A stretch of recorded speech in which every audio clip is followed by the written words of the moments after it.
Boss est très délicat avec les personnes blessées. Il accepte même qu'il ne l'appelle pas par son nom. C'est pour ça que je l'appelle Big Boss. Je vais lui donner un surnom.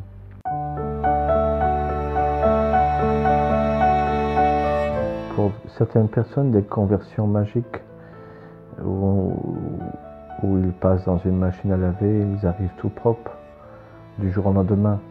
Mais pour moi, ce n'a pas été une conversion magique. J'ai rencontré le Big Boss à travers les êtres humains et j'ai eu le désir de changer ma vie.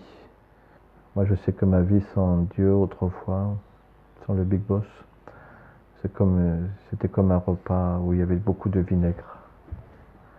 Et aujourd'hui, ma vie, c'est comme une pâtisserie.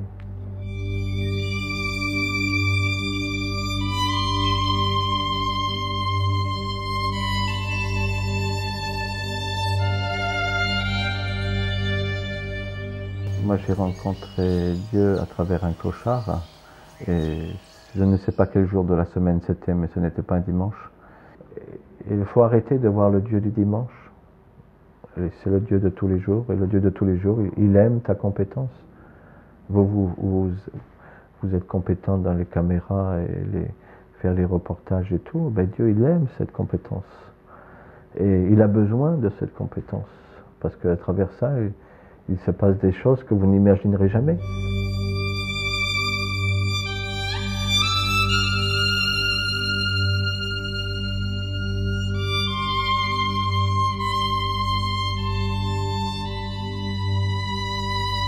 Dieu n'est pas au-dessus, Dieu il est à côté d'eux. Et c'est pour ça que les gens intellectualisent Dieu.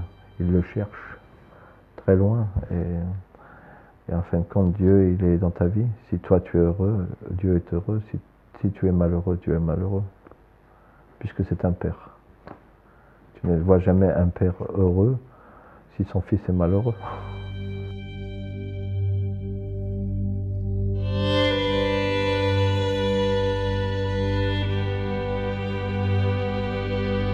Mais pour ça, il va falloir que nous, les croyants, nous donnions envie de croire. Et pas une foi qui fait peur, mais une foi qui fait du bien, une foi qui caresse. Dieu, il ressemble au père de l'enfant prodigue de Rembrandt. Rembrandt, il ne fait pas ça. Le peintre, il n'a pas fait un père qui met une main sur la tête de son fils. Il a fait une main de femme et une main d'homme, et il tient. Et j'ai dit, être croyant du 3e millénaire, ça va être, si on veut que la foi, elle existe, ça va être ça. Je pense que si tu te nourris vraiment de Dieu, Dieu te renvoie à aimer.